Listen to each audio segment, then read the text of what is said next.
Today I am going to walk you through how to create an animated GIF, also pronounced GIF. So we're going to start. The first thing that we need to do is we need to go to Google to find a background. So I'm going to click on the E for Internet Explorer, open it up, and I'm going to Google background. I'm going to Google a forest scene,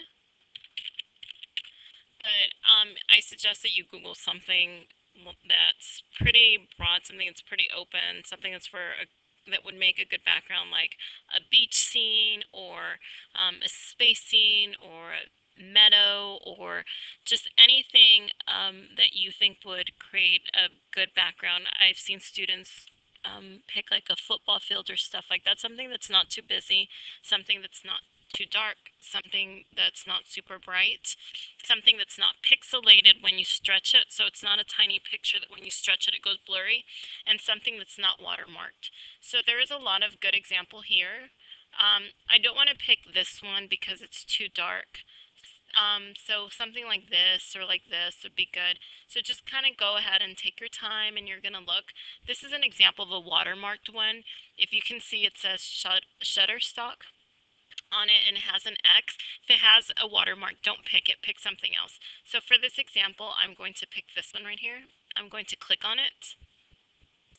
When it comes up, I'm going to right click. I'm going to hit Save Picture As, and I'm going to save it to my pictures. It's already putting it in my picture, so I'm going to put it there. If my pictures doesn't automatically come up, remember you can always go to My Computer, your H drive, and then find where it has your name and your pictures. This one says J. Ruden's Pictures, so that's it.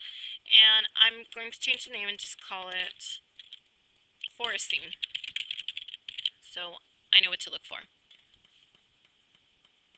Okay.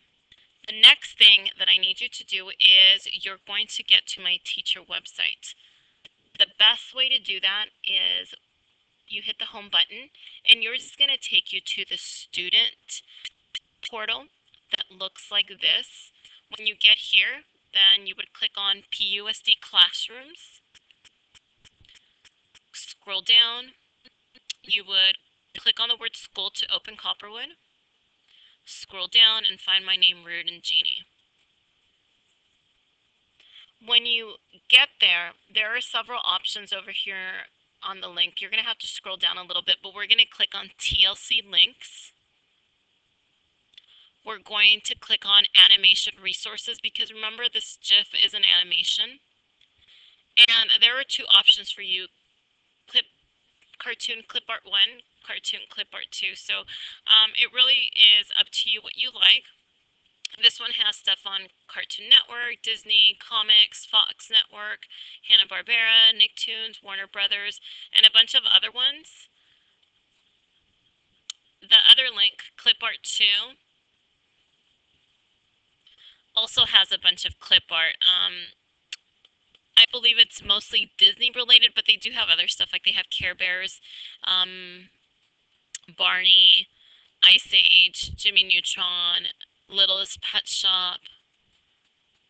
So it's really up to you which one you're going to pick. I'm going to go ahead and I'm going to go with SpongeBob. So in order for me to do that, I'm going to click on page 1 because there's only page 1 available. When I click on that, these are all the different character pictures. So I'm just going to go ahead and I'm going to go with a picture of Patrick. So I'm going to click on him. Oh, it's a picture of 3 characters. You want to pick one that is just one single picture. So let's pick this SpongeBob. Yeah, it's just one character because you want to do one character at a time. You can save more than one if you want to add more than one to your animated GIF, but they need to be separate so they can move separate. So once I have them, I'm going to right click, save picture as, make sure it's in your pictures, and I'm going to call it SpongeBob. And mine is trying to make it a GIF, so just go ahead and save it like that. If that's a problem later, we'll fix it. Okay, so I have my pictures. And the next thing I need to do is I need to open XARA. So let's take XARA. If you remember how to do that, we go to Start. You might have it here If you already opened it, if it's there, you can go ahead and click it, but if not, you're going to go to All Programs. XARA is down here, XARA Extreme 5, XARA Extreme 5.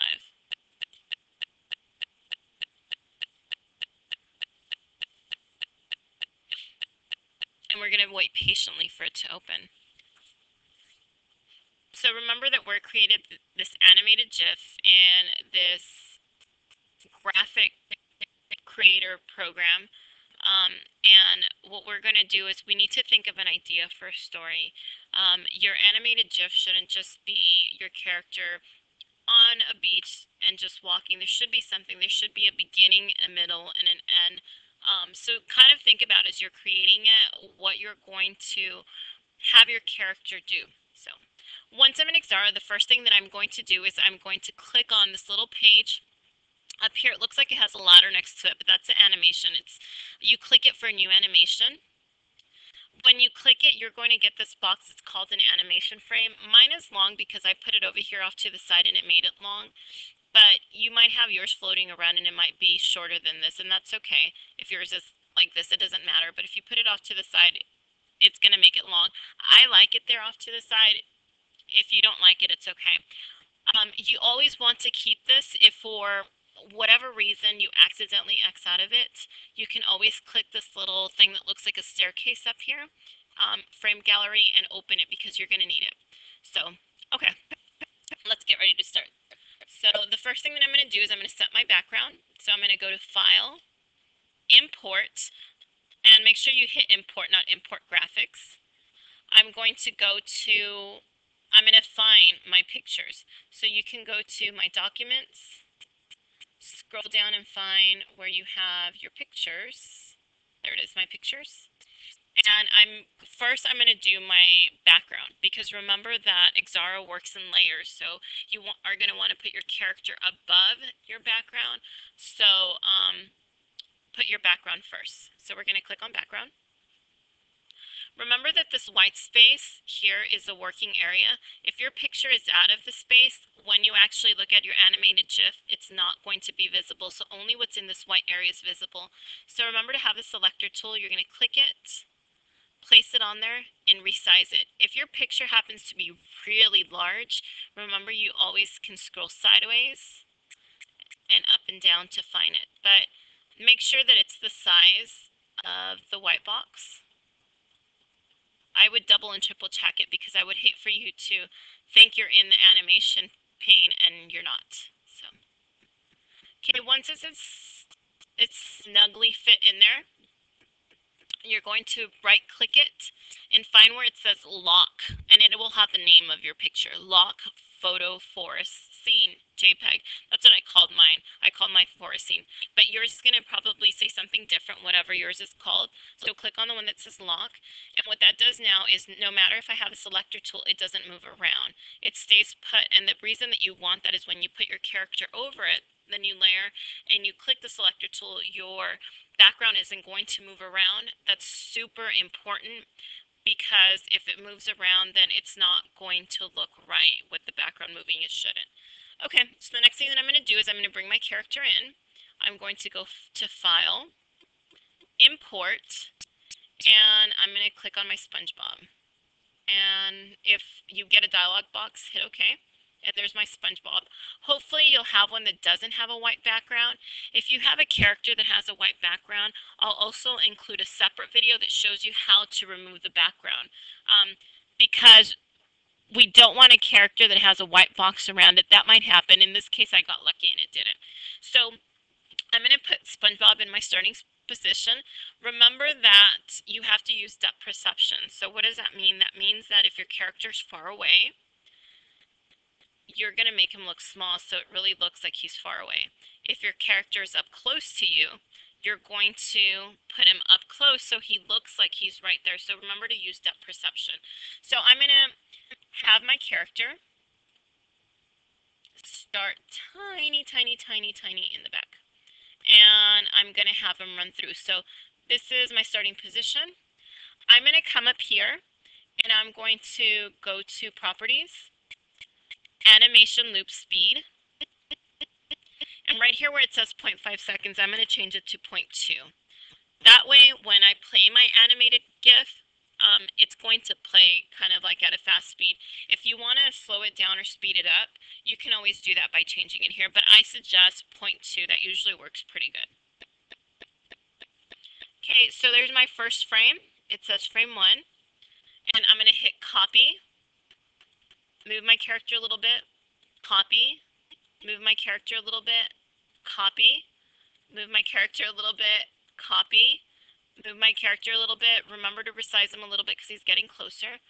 Copy, move my character a little bit, copy, move my character a little bit. You guys getting the hang of it, right?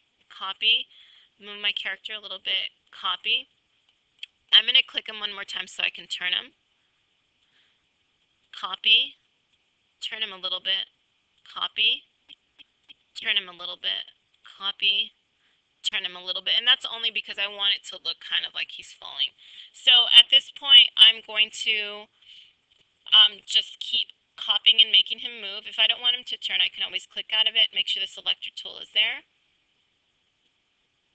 enlarge him, copy, walk him a little bit, copy, walk him a little bit, copy, walk them a little bit. Now, nothing exciting is really happening. With yours, I want you to get creative because remember, you can input other characters, you can type words using this typing text. If you decide to type something, though, make sure that you leave that text, and I'm going to say at least 10 of these frames because you really want it to have enough time for the people that are viewing it to actually read it. If you only put it in one frame, remember it's 0.2 of a second. It's like that. It's quick, and the person isn't going to be able to read it. So let's see what mine looks like so far. I'm going to go ahead and hit GIF preview up here. The more slides you have, the longer it'll take to load. So if you end up having like 300 slides, it's going to take a little bit to load, but let's see what it looks like so far.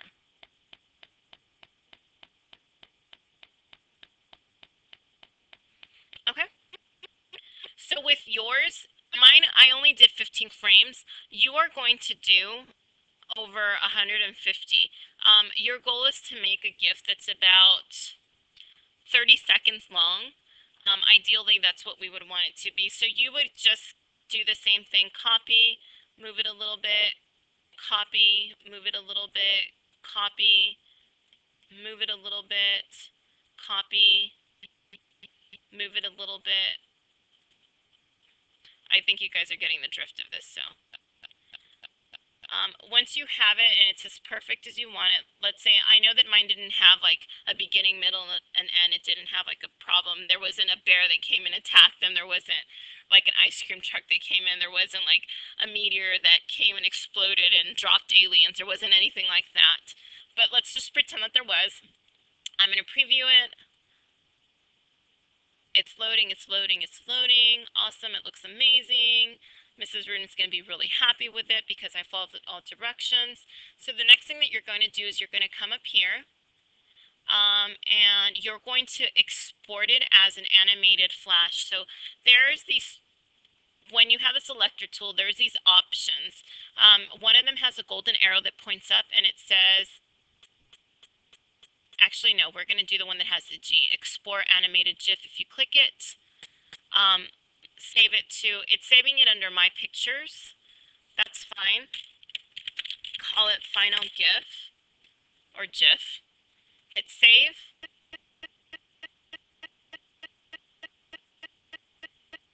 And it should save it. Let's see if it's there. Let's go to my computer. Remember, I saved it underneath my pictures. You can save it under your XARA file. I just remember I had you guys make an XARA file, so if you want to save it underneath there, you can. Just remember where you saved it. Final GIF right here. And see, it saves it, even though it's a picture, it saves it as an animated GIF. So you have to have one that's about 30 seconds long. You can make it longer.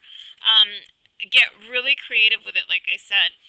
Add words to it, add other characters, make sure that there's a problem, that there's something exciting going on. Make it about 30 seconds. And when you're done, turn it into Edmodo. If you still have more days, you are more than welcome to create other ones. That's what I would want you to do.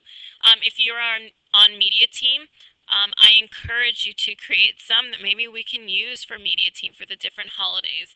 So just get creative with it, enjoy it, have fun, and I will see you when I get back. Thank you.